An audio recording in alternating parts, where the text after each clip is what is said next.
तो आज की इस वीडियो में समझने की कोशिश करेंगे एक्सरसाइज 1.1 का जो दूसरा क्वेश्चन है उसको। पहले क्वेश्चन में 3 पार्ट थे जो पिछले वीडियो में कंप्लीट कर चुके थे। तो इस दूसरे क्वेश्चन को सोल्व करने की कोशिश करते हैं।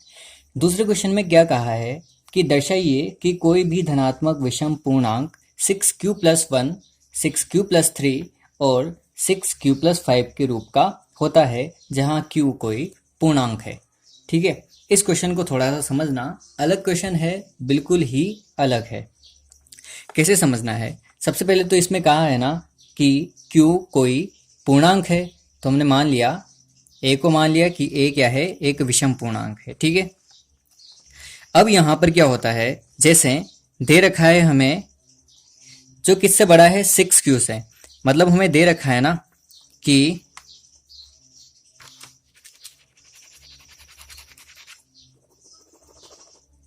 हमें दे रखा है कि 6q+1 या 6q+3 इन सबसे क्या होना चाहिए, या इसके जैसा होना चाहिए। ठीक है, तो यहां से हम क्या करेंगे, इनको कंपेयर करेंगे पहले तो किससे, जो सूत्र हमारे पास है ना a बराबर bq+r वाला, इस सूत्र से कंपेयर करेंगे जो हमें दे रखा है। यहां से पता करेंगे b की वैल्यू क्या है और r की वैल्यू क्या निकलने वाली है।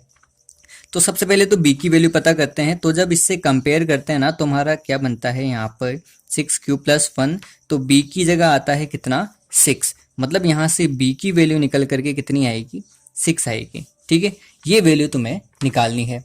अब r की जो वैल्यू होती है ना, वो r की वैल्यू क्या होती है, r की वैल्यू होती है 0 से बड़ी या बराबर या फिर इस b से छोटी होती है। ठीक है, ये होती है किसकी वैल्यू, r की वैल्यू। तो हमारे पास r की वैल्यू क्या बनेगी, b से छोटी होगी ना, मतलब b का मान कितना है, 6। मतलब r की वैल्यू कितनी बनेगी, इस 6 से छोटी बनेगी। और किससे बड़ी या बराबर बनेगी, 0 से बड़ी या 0 के बराबर बनेगी। तो यहाँ से हम r की वैल्यू निकालेंगे सबसे पहले तो, कि हमारे पास यहाँ से r की वैल्यू क्या निकल कर आ जाएगी, r बराबर आ जाएगा हमारा 0, 1, 2, 3, 4, 5 और 6।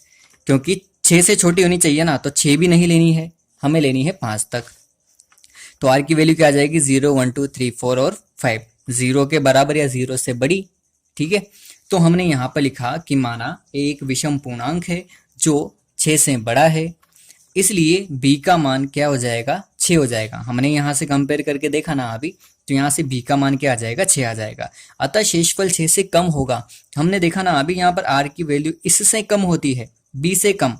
तो हमारे पास b की वैल्यू क्या है, 6 है, तो 6 से कम होगी ना r की वैल्यू। शेषफल रिमाइंडर जो होता है r, ठीक है, ये 6 से कम होगी, मतलब शेषफल 6 से कम होगा। इसे भी लिख देंगे। इतना लिखने के बाद हमने इस सूत्र के जरिए क्या पता किया कि r बराबर कितना निकल कर आया, 0, 1, 2, 3, 4 और 5, वो भी लिख दिया। ठीक है, इतना लिखने के बाद अब करेंगे यूक्लिड विभाजन प्रमेय से। जो यूक्लिड विभाजन प्रमेय का सूत्र होता है a बराबर bq+r, वो लगाया। और यहाँ पर क्या करेंगे, अब बस इस सूत्र में वैल्यू रखते जाएंगे। जैसे a बराबर bq+r है ना, इसमें r की जगह पर वैल्यू रखते जाएंगे। 6 तो हमारा b का मान है ही सही, तो 6q+r की जगह पर सबसे पहली वैल्यू क्या है हमारी, 0 है। सबसे पहले 0 रखनी है ना, तो बस r की जगह पर क्या रख देंगे, 0। मतलब हमारी इक्वेशन क्या बन जाएगी कि a बराबर 6q+0 हमारी ये पहली इक्वेशन बन जाएगी, जहां पर r का मान कितना है, 0 है। ठीक है, तो इसे लिखेंगे कैसे वो समझो। सबसे पहले तो इस केस फर्स्ट में हमने क्या लिखा कि r बराबर कितना रखना है, 0। इक्वेशन हमने दे रखी थी कि a बराबर bq+r, ये यूक्लिड विभाजन प्रमेय से। इस प्रमेय में b की वैल्यू रखी है, q तो है ही सही, और r की वैल्यू 0 रखी है। 6q+0 करेंगे तो 6q बचेगा। अब 6q क्या है यहाँ पर वो समझने की थोड़ी सी और कोशिश करना।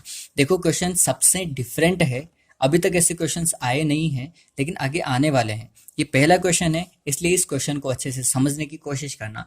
थोड़ा हार्ड लगेगा क्योंकि पहले पढ़ा नहीं है ना कभी, इसलिए तो समझने की कोशिश करना। अब 6q है ना, a बराबर 6q दे रखा है। a बराबर 6q देने का मतलब क्या है वो समझना। a बराबर 6q दे रखा है। अब ये 6q सबसे पहले हमें देखना है ये सम है या विषम है। ठीक है, पता कैसे करेंगे वो देखना।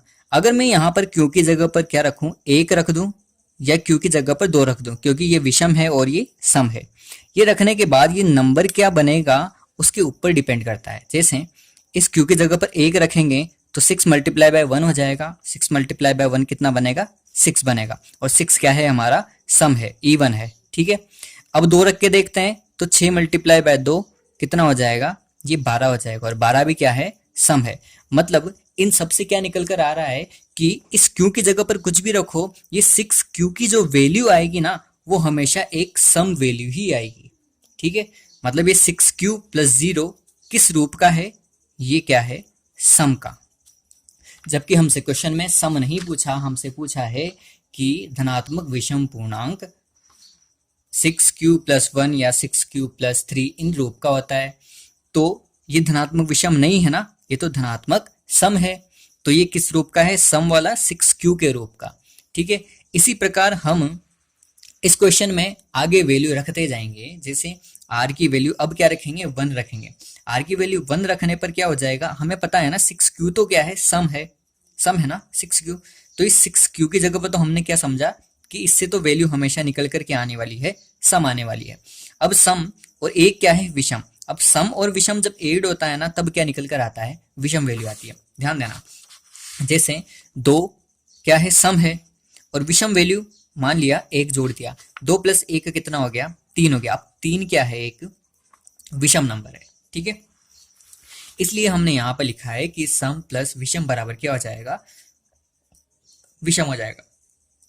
इसे डाल देंगे इक्वेशन नंबर 1, क्योंकि हमारा ये इक्वेशन वही बनकर आई है जो कहा गया था कि कोई भी धनात्मक विषम पूर्णांक 6q प्लस 1 के रूप का होता है। तो ये धनात्मक विषम पूर्णांक भी आ गया, क्या 1 वाला विषम पूर्णांक किस रूप का आ गया, 6q प्लस 1 के रूप का। तो ये बन जाएगी इक्वेशन 1।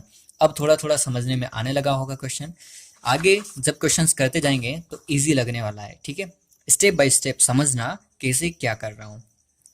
इसके बाद हमारे पास वैल्यू थी ना 0 1 2 3 4 और 5 तक, तो 5 तक वैल्यू ही रखनी है। इसमें 0 रख दिया, 1 भी रख दिया, 2 रखने की वैल्यू है ना। अब 2 रखेंगे, a बराबर 6q प्लस 2 में। 6q का मतलब तो हमें पता है कि क्या है, सम है। तो 6q प्लस 6q की जगह तो रख दिया हमने सम।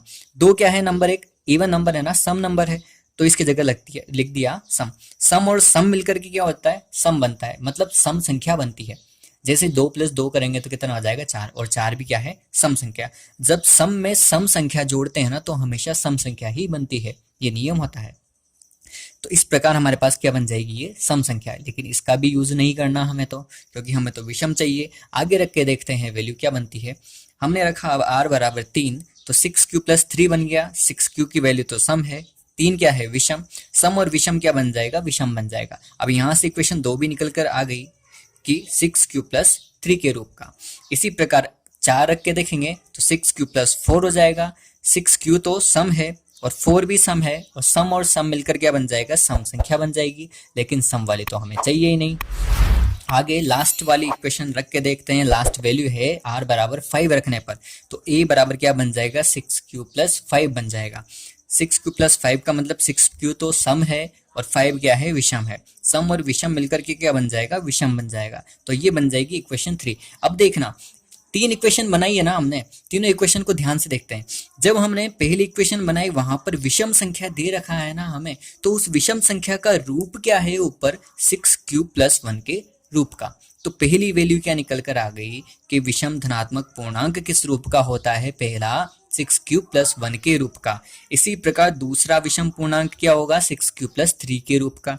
तीसरा विषम पूर्णांक क्या होगा, 6q प्लस 5 के रूप का। तो हम ये सब लिख देंगे कि समीकरण 1 2 3 से स्पष्ट है कि सभी धनात्मक विषम पूर्णांक 6q plus 1, 6q plus 3, 6q plus 5, ऐसे 5 के बाद 7 9 ऐसे होता है, तो के रूप का होता है।